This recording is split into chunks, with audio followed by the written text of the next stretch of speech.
Hey everyone, Andre here along with Jake, Joey, Triss, and Tom to discuss once again Nintendo's year in review for 2023. We've already talked about all the games, and now let's talk about the news, the biggest headlines we think of the year. Of course, throughout every year there's always a ton of news. We're focusing in on the biggest stories this time, and that begins actually a little ways into the year, being March 18th with a grand opening of Super Nintendo World. Triss, tell us a little bit more about this. Yeah, so this was the grand opening of the first US side, first not in Japan, Super Nintendo World theme park. It had been hyped up for quite a while. There was already like a little press event in February, but this was the opening. This was when the public can get in. This was when this was when the park was officially opened, and that marked such a big point for Nintendo with their theme parks, I would say. And Andre, I believe you got to go to this.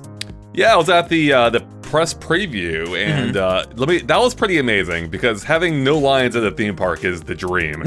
So I was just like, running through Mario Kart like 5 or 6 times without literally any wait. It got to the point they have like a little pre-show instruction thing, and we were just like skipping through it. So I feel bad for the employee who had to stand there and no one watched the show that they were involved with. But yeah, I mean, for me, Super Nintendo World's like been a dream. Like it's a thing I've wanted for ever since I was a kid. I'm a huge theme park fan, big Disney Absolutely. theme parks in particular, and having a Nintendo version of that is really freaking cool. And I don't know if it's like fully everything I wanted it to be, but for what it is, it's a really special thing all the same. And having it stateside now, accessible without having to fly across an ocean is pretty amazing. Yeah, no, it is definitely great that it's over here, and I definitely agree with you on the not having to wait, because when I went over the summer, there was like a big rainstorm one of the days, so there was like nobody in the park one of the days I was there. So we went in ponchos, but like there was like maybe a 5-minute, 10-minute wait for Mario Kart, so we just kept going on it. That's amazing. Nice. You got to use the single riders when you can. That's what me and Crystal did when we went. I've been there twice already. The second time I was just in LA for the Alan Wake 2 preview, so I was just like, well, I got some time to kill before my flight home. Again, I got a pass, so it's time to go back to the Mario world. I was only there for like an hour though, so I just took photos with Peach and Toad, and it's just like, oh, Toad was so cute. He was so cute. I was bending down saying hi, not realizing I'm probably talking to some dude's crotch right now, but it was so fun. Yeah. No, that's the actual Toad, Joey. How dare you insinuate otherwise? So sorry. But yeah, it's a really fun time. I do feel like it could be better in some aspects, although a part of that probably is just the fact that when I was there, it was over the summer both times, and it was always crowded and it was always hot. So like I would love to try to pick a slow day if I can to like go there and take some time. And the Mario Kart ride was more fun than I thought it was going to be, I will say. Yeah. Because I've heard some nitpicks maybe from Andre too the first time he was on it. But overall I still thought it was a fun time just shooting like all the everyone with Toad shells. So yeah, it was really cool. Do you have anything to add, Jake? I thought you were going to say something at some point. Oh, I wanted to ask, what's the final word on the those amiibo things? Did we end up liking the wristbands? I like them. Yeah. I actually like them, or They're such a scam. They're such a scam. I hate them. In principle, because you basically, if you want to interact with anything in the land, you need these stupid wristbands. They cost an absurd amount of money, like $30 or something 40. on top of what you're already paying for the park. 40? Yeah, $40. And they don't even work that well. They barely stay on your wrist. They weren't even handing out the little lock strap initially. I think they finally are now, so it stays on a little bit better. They're clunky. There's no use for them outside of it except as amiibo, which also are basically worthless. I hate them in principle. I hate everything about them. I do think they shouldn't be that expensive, but it is definitely a case of they having one really adds to the park experience as a whole. The way they incorporate into the park I like, but I do think they shouldn't be as expensive as they are. I'll look it around, try to find mine, because we bought a Mario and a Yoshi one, and they've just been laying around my house in random places because I have a toddler who plays with them. So I probably shouldn't, because I probably shouldn't let him play with them because they're so expensive. But yeah, they're okay, but very expensive. I remember I just instantly went to the vendor to buy 2 of them, and then I looked at the receipt and I'm like, oh. Oops. Yeah. I just want to add something quick. Matthew does our music, went on day 1 and showed some of the lines there. And Andre and Joey and Triss, best food. What's the best food? Is anything close to butterbeer? No. No, there's no butterbeer equivalent there. But I'd say all the food at the Toad's Cafe is really good. surprisingly. I don't know if it's held up since the press preview. They probably made as good as it could for the press preview, but yeah. I was told to avoid the burger, which I did, because the burgers all around Universal Studios just aren't great. The Luigi chicken sandwich was nice, got big old green pepper in there. This is the problem with it. Like, none of the food, like it doesn't tie. Like, the most Mario food I had is like spaghetti, because Mario likes spaghetti, you know. And like, the universe isn't known really for its, focus on food anyway. So that's why there's no like butterbeer equivalent here. I do want to point out real quick that there's only one ride in this land, and that is a drawback to the American the Hollywood version in particular, because both Japan and eventually Orlando will have 2 rides, although the Yoshi ride seems to be kind of whatever. But still, it's an additional ride, and it is weird to dedicate so much space to a land that has a single attraction plus a handful of like little interactive things, most of which are kind of weird, kind of cool. But I think the Bowser Jr. one is the most meaningful of them, where it actually does kind of put you into the game, much like Nick Arcade did back in the day, for anyone who remembers that. So, Andre, if you had carte blanche and could design a ride to be in this park using any franchise, anything, any kind of ride, what would it be? I think I've had the idea of like a Zelda horse carriage ride where you're being pulled along by Epona. It's like a bow and arrow type thing, so you have to shoot. It's an interactive experience, kind of like Mario Kart actually. But I think it may be more thematically appropriate, and it can have, it can take you through villages and all kinds of cool Hyrule sites. So Link's crossbow training. There we go. Perfect. That would be great. That would be great. So cool. See, the Mario Kart ride is what I used to imagine the Luigi's Mansion ride could be like. If you took like a mix of like the Disney like Haunted Mansion ride and like the Buzz Lightyear ride where like shooting at things, like combine those together, I think could be something cool. But see, what Andre's saying though, I see that more as like a Star Fox thing. You know what I mean? Because you have guns, and you can you can go in space, you can do the flying part, then you can be in the tank, you can be on the ground, like you know what I mean? I could see that. Yeah, that'd be cool. But yeah, I will say Mario Kart, for what it is, once you get past the initial, like, it's not a super fast roller coaster type experience, it's a lot of fun for what it is, and they do some really neat effects with the AR goggles that I haven't seen anywhere else yet, so cool stuff. All right, let's move on to an announcement on March 24th with Ash, the character Ash, leaving the Pokemon show. Jake, I grew up watching this anime. Yeah. This is big news. That's a big deal, right? Tell us more about this. Yeah. So there was a woman, Veronica Taylor, who's the original voice of Ash for a few years. Then this woman, Sarah Natacheni, took over. She took over when she was like 17 or 18, and then did it for 17 years. So like the voice of Ash for this woman's entire life, pretty much. And they were like, yeah, Ash is done in the anime. We're not doing Ash anymore. We're moving over to something different. And this is a quick one, but I just want to say I think it's interesting because as I have kind of grown up, Pokemon has shifted from being like a game-focused brand to just being like a worldwide brand that also has games. Right. And that in mind, I just think it's kind of interesting that they would make the choice to alter the anime in this fundamental way. And it makes me wonder like what their vision for the future of the brand is as a whole and how that will or will not affect the games going forward. But yeah, just kind of like a crazy, it's like them being like, so SpongeBob, he's done. He's not working at the Krusty Krab anymore. He's going off. We're following, Rick the sea cucumber now. and it's just kind of like, it's one of those things that I guess I just never thought would happen.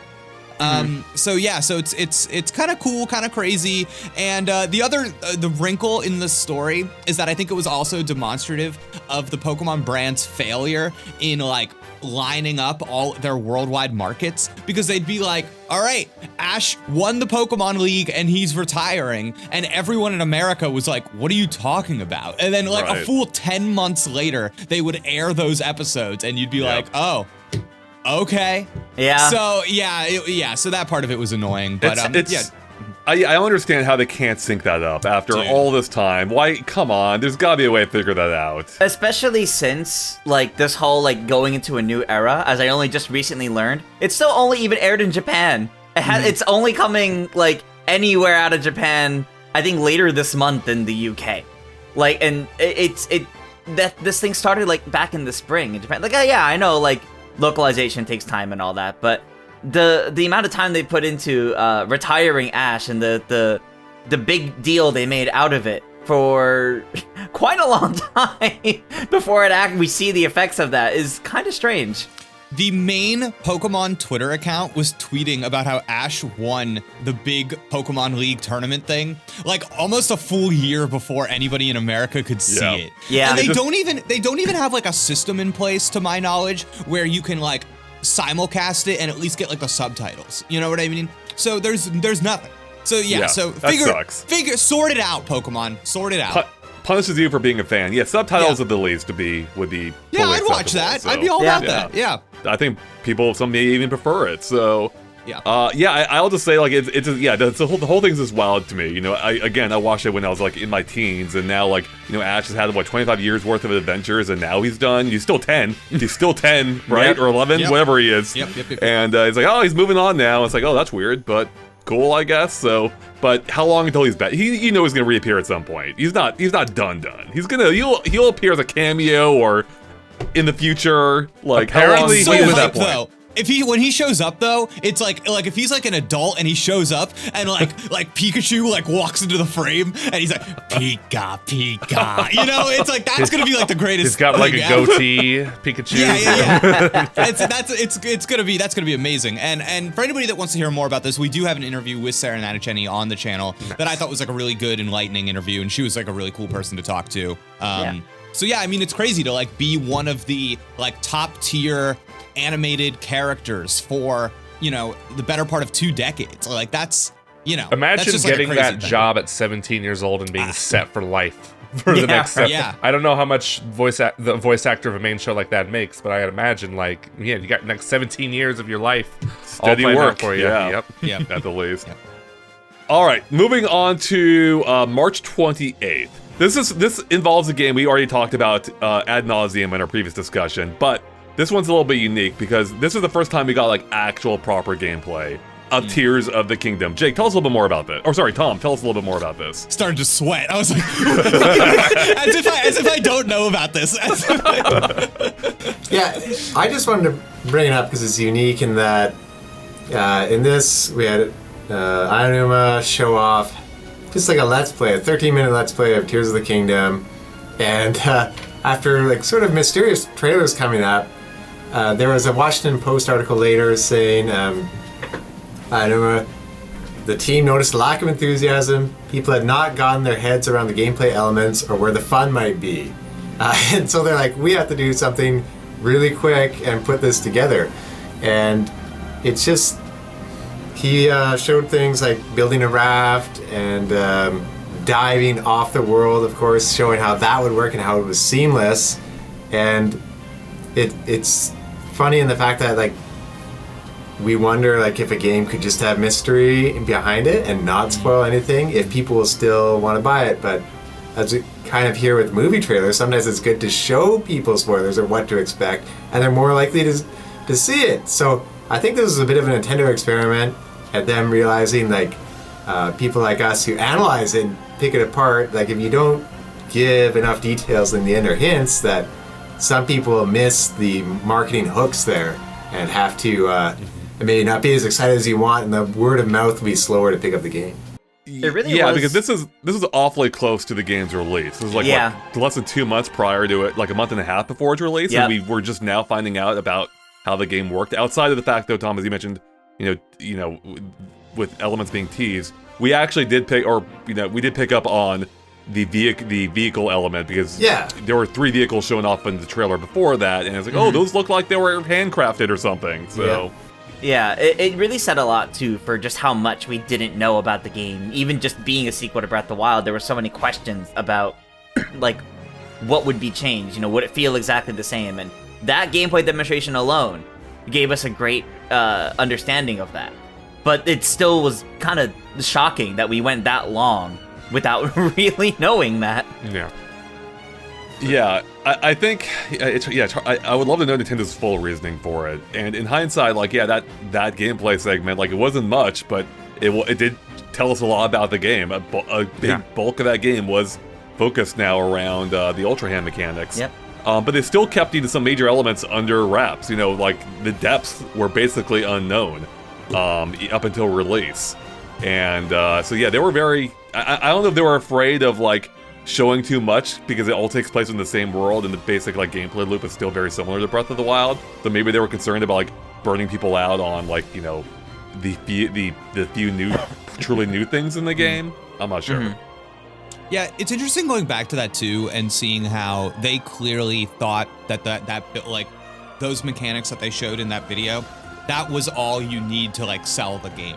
Yeah. And you know what I mean? And it wasn't so much about like story or context or like being a sequel as much as it was about look at what you can do and how they must have felt about that internally.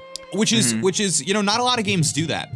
And Yeah, I think, so I think it really kind of like sets it apart as a, I don't know, like it kind of shows how Tears of the Kingdom is different from a lot of games, just like in the space in terms of like what it's offering and what it thinks its value is. Right. Yeah, that's a great way point. to put it. Yeah, you don't often see like such a small, I'd say small in the sense that it's not like, if you're just looking at it, if you're not like in tune with Zelda in particular, I feel like, what am I watching? Like this is this is boring. Like he's just slamming together logs on water. But you know, I think that is cool that Nintendo has that confidence. Like we can just show off this like seemingly boring segment and people understand like the implications of this. So I was excited. I'm like, that's cool. I'm like, that's nuts and bolts right there. That's freaking great. So yeah, it's definitely a unique way of handling, and it'll be interesting to see if they handle Zelda or other games similar moving forward. So.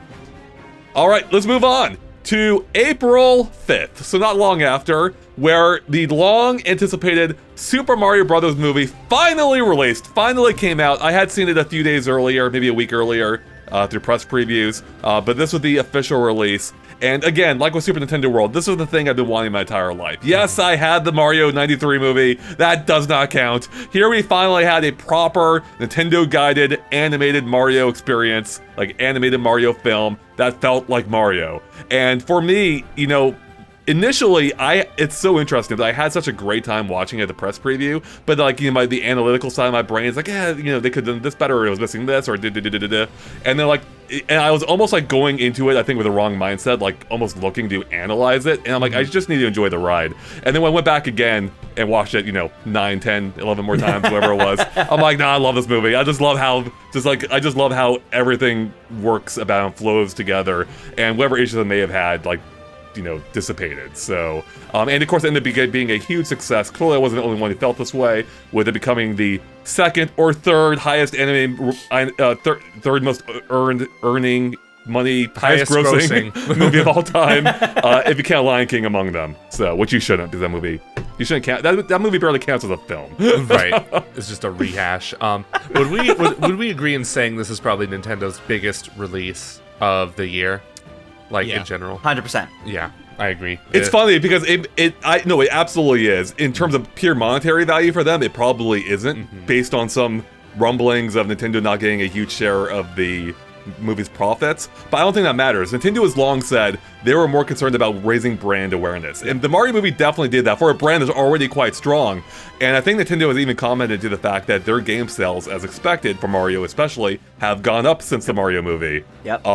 So yeah, this is definitely, I would think it's this whole thing actually, it kind of ties into something we'll be talking about soon.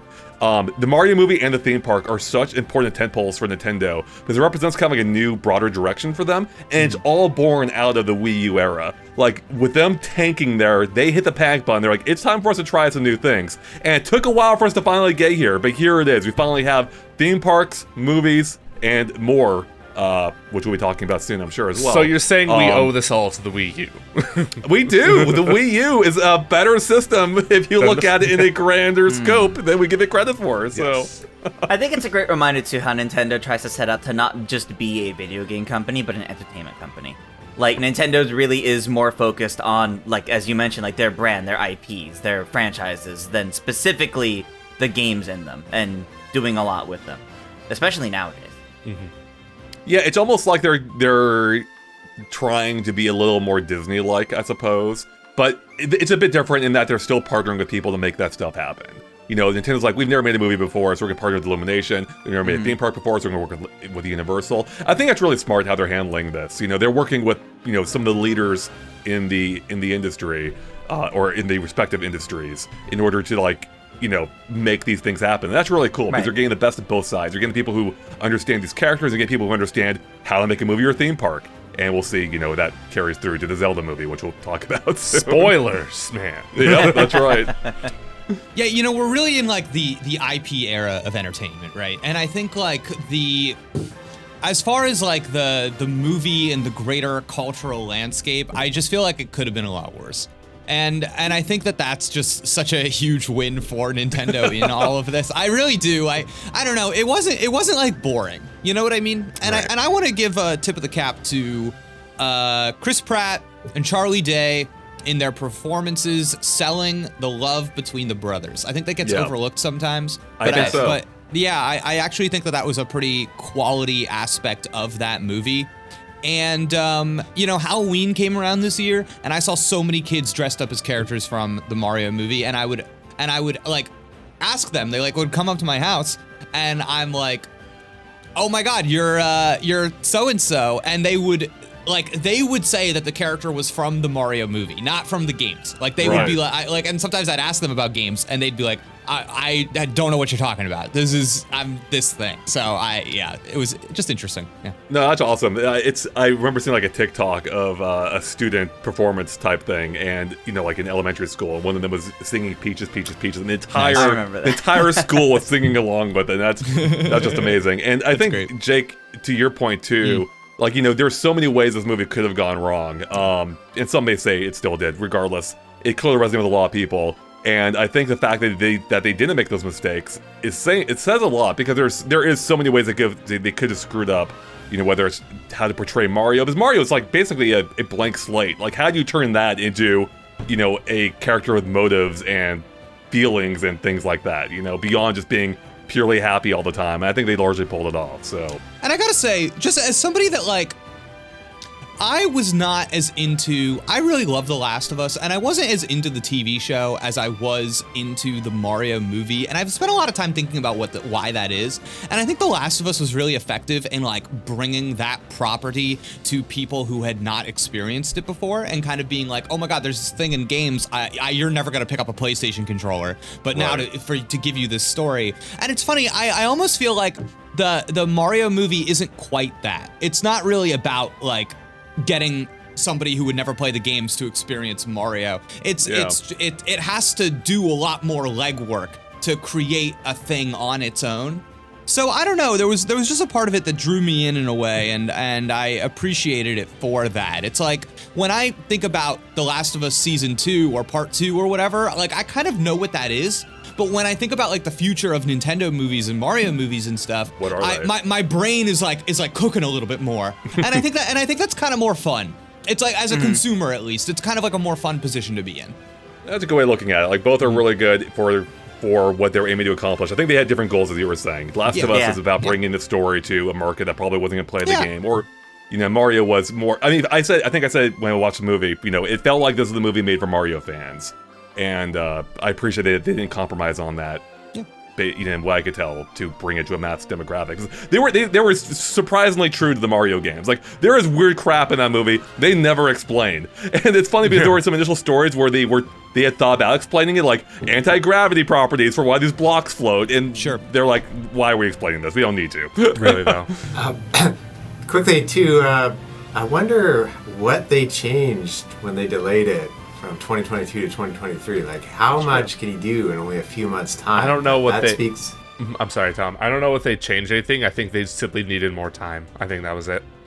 Yeah, Polish, but that speaks about the concern about the quality and polish of it to do that, because it would have been easy for some people to rush out a movie. For I December. think if that movie came out in December instead of April, Mario's overalls would have been less textured, and the movie would have suffered as a result. Yeah, that very well might have been. So thank you for delaying it. So we got those fully 3D overalls. Yes. Illumination and Nintendo. All right. Moving on to a very different story. So this kind of ties a couple of stories together. But that involves the E3 or Fall the lack of from grace. E3 in June. Triss, you want to tell us more about this? Yeah. So after a rough few years with E3, ever since the pandemic kind of started, Arguably before that, but yeah, especially but with the pandemic. especially with that, to the surprise of not many people, E3 ended up being canceled this year. It didn't end up working out. A bunch of companies kind of pulled out beforehand, and they just didn't happen. In June, all we had was Summer Games Fest. And this lack of E3 kind of persisted throughout the year, because then we had the story that their partnership with ReedPop to make it into a much bigger show fell through. ReedPop pulled out of it. Okay, well now what's E3 gonna do? And then earlier this month in December, we have the culmination of it all. E3 is officially canceled. It's no more. They're not gonna try again in a later year. I promise we'll come back better. They're done. They're done trying it, and there will no longer be an E3. And it's like, it kind of feels like the end of an era, while also feeling like the final nail on a coffin. Like, it feels like it's been a long time coming with how the last few years of this have gone. But it's still sad to see it go and know that for sure that element of the industry we're not getting back. Yeah, this sucks. I'm just gonna be real. This freaking sucks. Like, personally for me, like, E3's been like a second Christmas to me. Like, I've honestly enjoyed this more than Christmas. This was absolutely fun to not only watch but also go to, which I was fortunately able enough to do. Is from E3 2016 through 2018. I was able to go to those ones consecutively.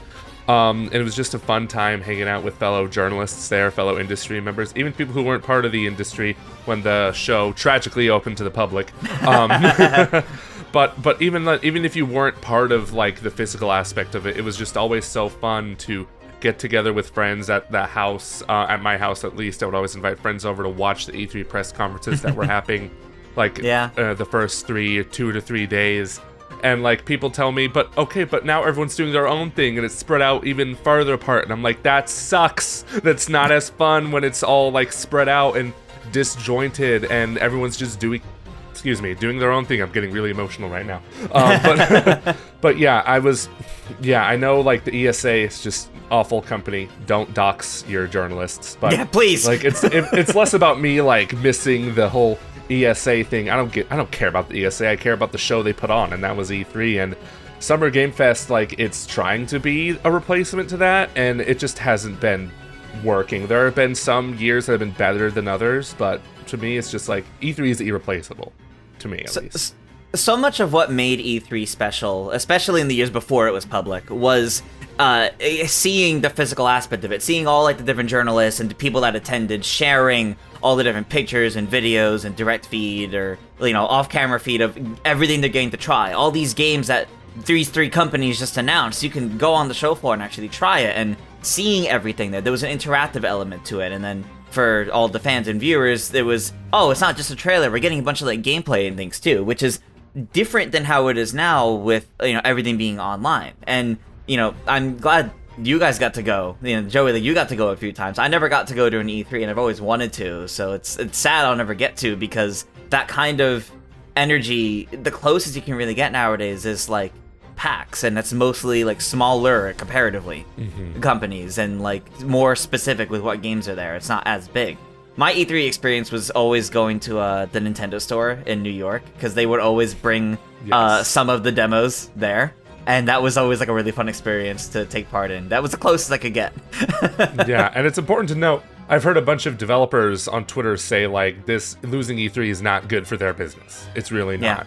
Because it did bring a lot of eyes. Yeah, E3 was also focused mainly on, you know, the AAA spaces, but a lot of indie developers used that space still to promote their games, and now that's one less thing to get their eyes on their games. And I feel like if developers are saying, and developers are the most important part of this, because it's important to show off their games. If developers are saying that the loss of E3 is bad, we should probably listen to them. Yeah, it's just, the whole thing just wild with, I'm actually surprised. It's just surprising to see. Like, I thought for sure they would try to, I mean, I know they tried to bring back E3, but the fact that they just confirmed it's dead, it's gone, as far as we know, minus some, you know, wild plot twist down the line. And I'm actually surprised they threw in the towel. Like, that actually is shocking to me. And I think where I'm confused is, I mean, I guess is it just the lack of AAA support that caused the show to falter? But if it was so important to developers, why aren't they all there? Maybe the pricing didn't make sense. Maybe ESA was trying to charge too much for what they were getting out of it. I don't know. And it's just an interesting thought about, you know, how it kind of collapsed in this way. Yeah, I don't know. It's just a weird thing, especially the ones who cover the industry for so long. E3's been a mainstay of it by and large up until recently. And just to see them like just pound that final nail into the coffin, it's like, all right, that's it. Summer Games Fest is the future, everyone.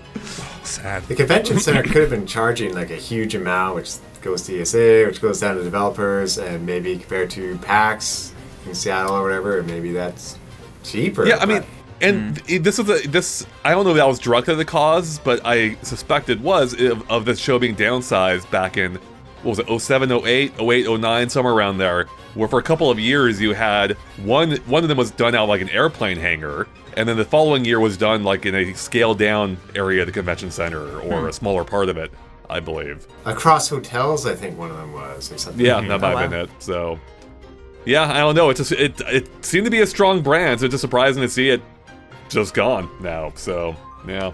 Yeah, I think they just couldn't figure out the fans versus journalists thing, and like there was probably some sort of competing vision there. I'll say, just the energy of E3 earlier on, like going around 2000, 2004, that was like kind of unmatched later on, and it was just too bad how it kind of petered out towards the end. Like 2019 wasn't a fun one to go to really for the games and stuff, and it was kind of sparse inside. So I do wish they had come back and they gave it one more kick at the can and tried, but at the same time, it's like it wouldn't have been the same for you, Tris, for instance. Like, it wouldn't have been the same experience. That's fair. I'll miss Nintendo's big like set pieces. Yeah, that they made for a while. that was always great, especially for player games. You could cycle through there.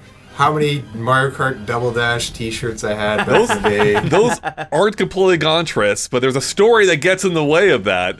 I was just going to say real quick on the topic of E3, there's more competition than ever now. Whether it's, Nintendo Directs or live streams of other kinds, other gaming shows. Gamescom has turned into a huge thing now, and that's just shortly after E3. Then you have PAX like right after that, sometimes the same week, I think. Same weekend, maybe even.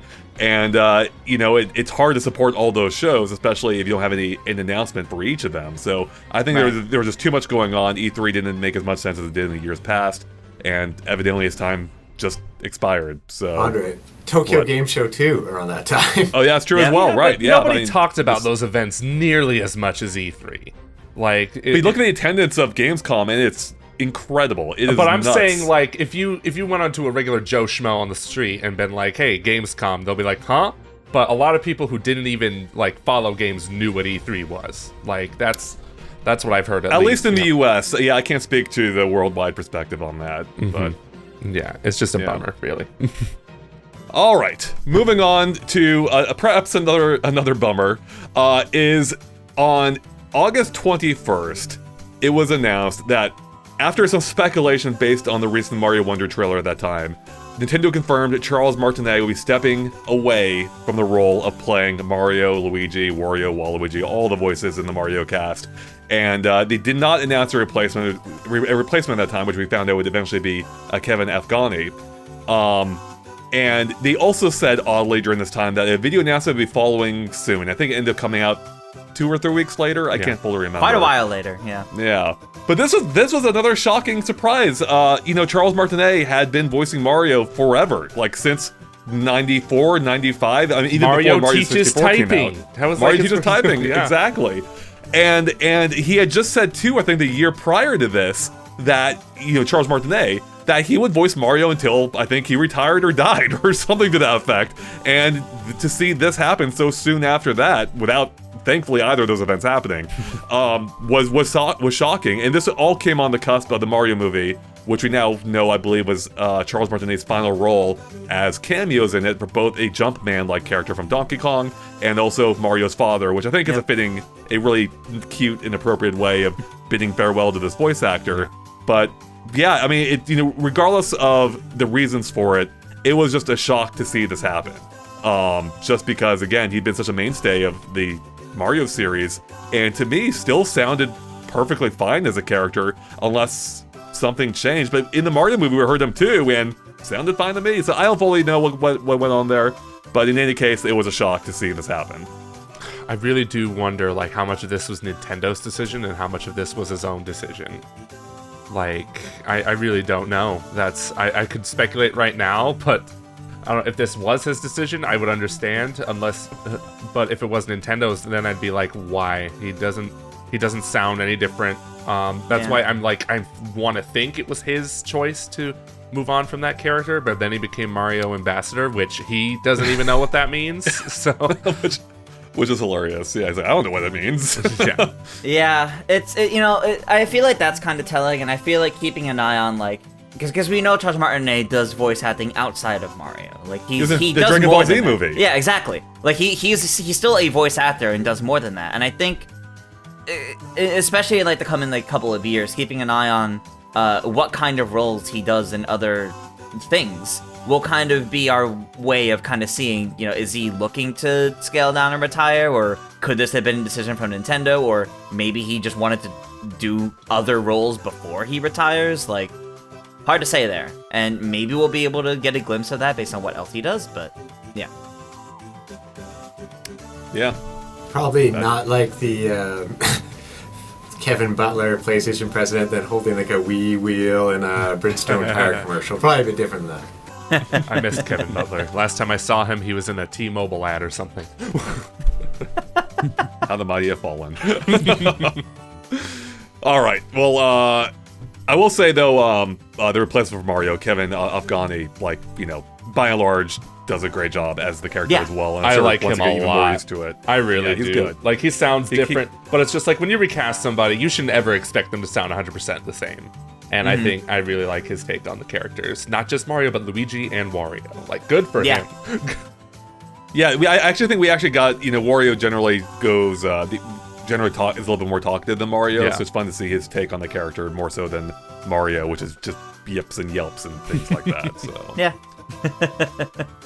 All right, moving on to September 1st. Another reason for why E3 hasn't lasted is because of PAX West, and more specifically in this case, Nintendo Live being added for the first time outside of Japan. Yep. So I believe. Wait, you weren't there, Tris, right? It was just I was not there at the event itself, so you and Tom will have to tell us all about what the event itself was like. But this was still a big deal to show Nintendo was looking to still do events and internationally do events, not just the annual thing they did in Japan, but they're looking to kind of branch this out and spread the love of their IP, I guess is kind of the way they were looking at it, and the love of the Nintendo Switch at different conventions. Because this kind of was like even though it was kind of partnered with PAX, it was basically like a small-scale Nintendo convention, as weird as that may sound to say. Yeah. Yeah, or basically, that's one way of looking at it, or like a big Nintendo booth that they usually have at PAX anyway. So it's like, that's kind of mishmash of ideas. Or it's more like a multiple Nintendo booths at Nintendo Live. But it had a lot of things, though. I mean, like, it had game demos, it had musical performances, it had, like, tournaments that normally would have been, like, on, like, the PAX stage, but now it was like, at its own thing at Nintendo Live. So it was honestly a big deal for them, I think. Yeah, I wonder, like, as much Mario as Wonder? Mario Wonder. Yeah, Mario Wonder was there. It was great. We could go through it a million times. There's so many booths, not lying. But if you go to PAX and you try to get to the Nintendo booth, sometimes the line is just capped because they have a new exciting game there, and there's only so much space. You almost wonder if this is created because of like fire regulations in some of these expos, but it's just a way to control it so people choose their day. They know to go there. They don't have to be disappointed, and that way it's great. It's kind of a downer that you can't go there multiple days unless you're really lucky, but it's a better way to control and know the experience and what to expect. I would say it was the space they put in there for the lines was like its own massive room. It's like bigger than the It's like the same size, it felt like, as the actual event itself. So they were ready for huge numbers. I mean, that's good, but that's kind of wild. Unfortunately, though, with Nintendo Live, despite being, us saying here, this is the first time it's come out of Japan, it's been in Japan for a few years, the next one happening in Japan has been canceled because there's been, like, threats to different events they've been running, like the Splatoon. There's, like, a big Splatoon tournament over there that was supposed to be happening that got canceled due to threats, and for the same safety concerns, they've also canceled the next Nintendo Live, which they've never done before, and that's kind of a big deal, and is also very unfortunate that people are threatening them over it, because that's frankly ridiculous. Yeah. Well, do we remember what those threats were specifically, or did they not reveal them? They did not reveal what it was specifically, but they said it was threats made to the venue, the staff working it, and even attendees. That's so wild. Which is ridiculous. Is somebody just tired of waiting for the Switch 2 and they're just threatening like reveal it now or face the consequences? Is this a confession, Joey? Were you the one? Shh, everybody stop recording and then I'll say it. Yeah, it's just wild that happened. I mean, the whole thing is wild. Ultimately, safety of everyone is paramount. So right. if canceling is what it took, great. It's just really surprising that is a step that they took. Like, I don't think you often hear of an entire event being canceled for these reasons. I would expect them to maybe increase security or report to the proper authorities and look into it. But they just straight up canceled it. So I don't know how broad these or how damaging these threats were, but I mean, it scared Nintendo enough to cancel an entire event, which is, again, hats off to them in that case. It's just really surprising. But I can't think of any similar event in the gaming space, at least, where this has happened. I hope they find that person and, like, give if it's just one. Because people. It could be multiple, and if it is multiple, I hope they find them. Even if those threats were empty, it's still just, like, you should still take those seriously, of course, even if nothing was going to happen. But I hope if nothing was going to happen, but they still get caught, they face serious consequences, so nobody does this again. Like, seriously. Yeah, seriously. Well, I can only think of the Game Awards just banning that guy from the site this year. Yeah, really. What do you mean? He announced the Game of the Year winner at the end. All right, well, speaking of things being shut down, October 12th, Nintendo announced that they'll be killing the Wii U and 3DS once again by shutting down the online services for them, including access to Mario Kart, Splatoon, all that online stuff. Joey, tell us a little bit more about this. Yeah, so Nintendo said they were shutting down the online for these systems come early April, no exact date given, and this just comes shortly after the official shutdown of the Wii U and 3DS eShops, which to me, I'm just like, okay, I get like maybe the Wii U, because the Wii U was such a failure, right? But the 3DS, dude? That system was just like still going strong. The PlayStation Vita store is still up.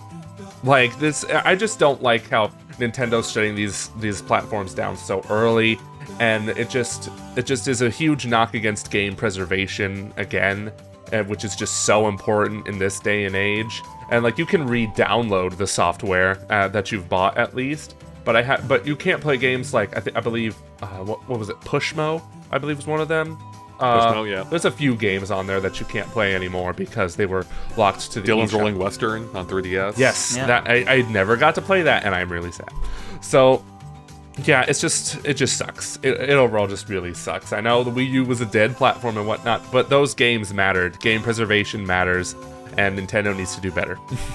I forget, who was it? Was it you, Joey, or Jake? Someone did a Wii U online vibrancy check. Like, are people still playing these games? Oh yeah, I did do that. Yes, and people were, right, for some of them. For some of them, yes. Apparently, the Splatoon 1 community is still very, very lively on there. Good, it's the best Splatoon still. So you're kind of right. Yeah. So rest in peace, Splatoon 1 players. I guess they'll probably release a mod or something to get that still working. But yeah, it really does stink in that regard. But I think Splatoon 1's like really the only online game that had a really healthy community on there. I know Triss and I tried really hard to get Mario Tennis Ultra Smash. No, it was just Triss who did that, I think. I waited after waiting half an hour, I got one player, and I just asked why. You should, if the Wii U had a DM feature, you would ask them, "Are you okay?" Yeah, honestly, like it was strange. Like in my head, I figured it must have been somebody doing similar. That must have been why I encountered someone. That's the only reason I could think of. So wild. Yeah. I mean, obviously this is going to happen at some point. It just sucks that, it is officially happening, especially with, as Joey was saying, the lack of the inability to easily access a lot of these games now, including some that were never released physically. And it speaks again to my hope for the Switch 2, which we'll talk more about in our 2024 discussion, that it is properly backwards compatible. And I hope that that is an ongoing thing. I'm tired of these, complete generational leaps where you just cut off access to everything before. Like, I just want the eShop to stay as its own same entity. I mean, improve it, of course. Yeah. But Right. yeah, don't, I'm tired of content existing only on a single platform before moving on to the next. I'm hoping this is where Nintendo can finally, stop that. Finally, for our biggest news story of the year, November 7th, we got the surprise announcement of there being a Zelda movie. There have been rumblings of this, rumors that Illumination might be working on it earlier in the year, but no, they are not. Because this movie is being produced in conjunction with Sony Pictures, and it is live action. Joey, is there any more information you know about this movie? Oh, yes, baby. I've been waiting for this my whole life, ever since that IGN trailer. My goodness. I know everyone was saying, they want an animated Zelda movie, and I could have sworn an animated Zelda movie was going to happen after the Mario movie, but no. They said, let's make Joey's dreams come true and make this live action. I'm so happy.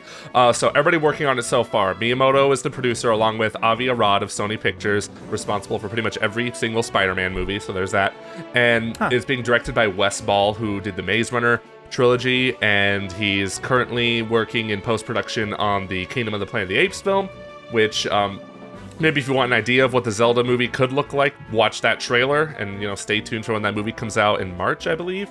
And that's pretty much all we know so far. Wes Ball has, gone on record for, a few interviews, on his Planet of the Apes press tour, saying some things like, this was the goal, this was the dream, this was, because he tweeted about this back in, I want to say, 2010, before he was even a director, saying, yo, they should make a live-action Zelda movie, mocap style, like Avatar. So now he's working on it.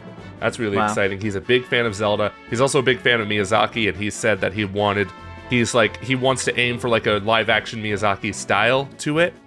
And yeah, I'm really excited for this so far. I know, based on how Nintendo co-produced the Mario movie, that regardless of maybe the quality of the film, I don't think this film's gonna be bad. I really don't. If Nintendo's involved, they're gonna make sure it's gonna be good, and it's gonna feel like Zelda, because that Mario movie felt like Mario, regardless of the issues I had with its writing and whatnot. But yeah, I'm pretty excited. Any other thoughts on the Zelda movie?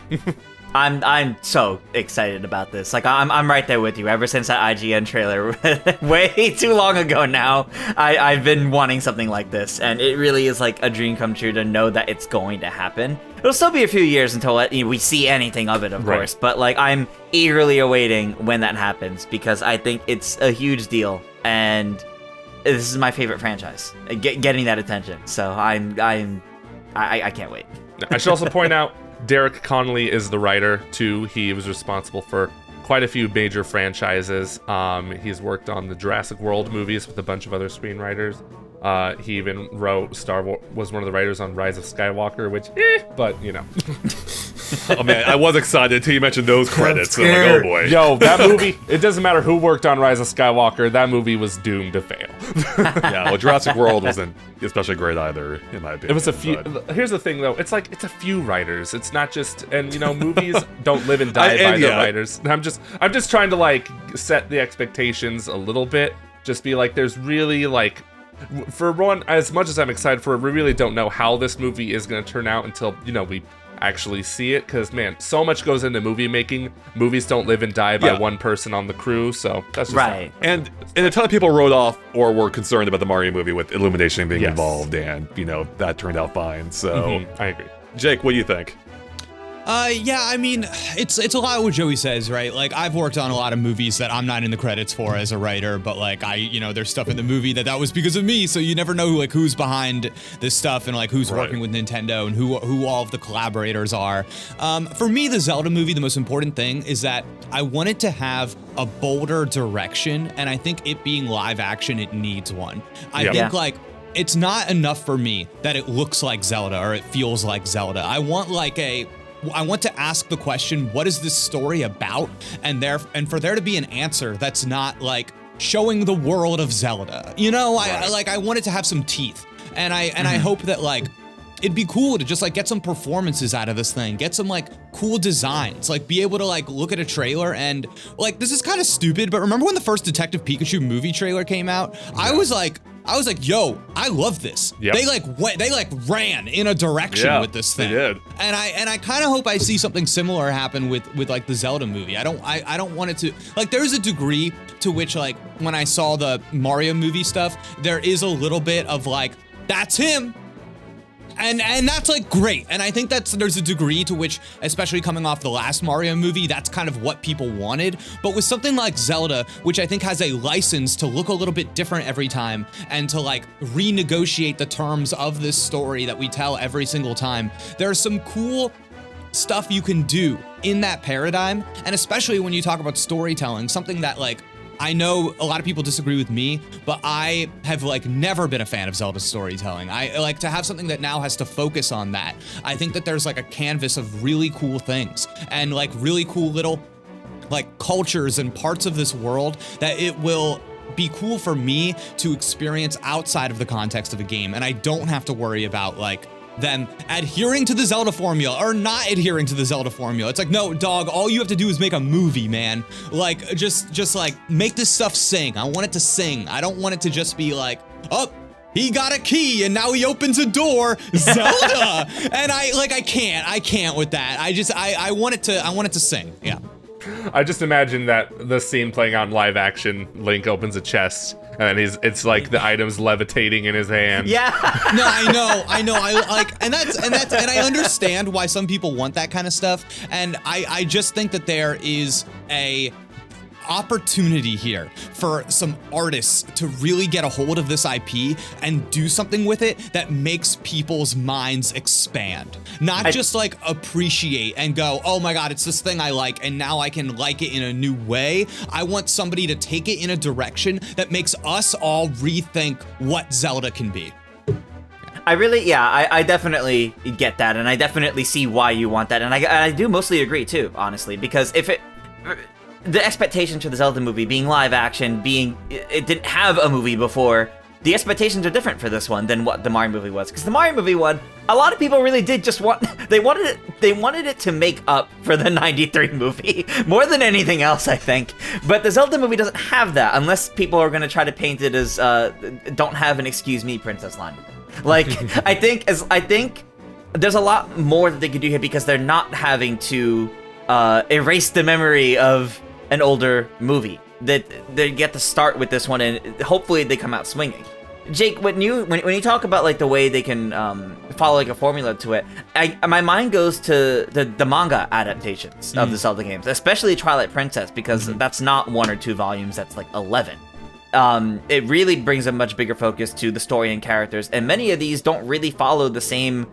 Well, they follow the same like rough story beats, but they don't follow the same direction of how it all plays out in the games. And it shows that this world can do really well with its overarching ideas and mainly its characters and its development. And those all give Link a very distinct personality, talks in those. And I think those could give us like a good glimpse as to what we might want out of the movie too.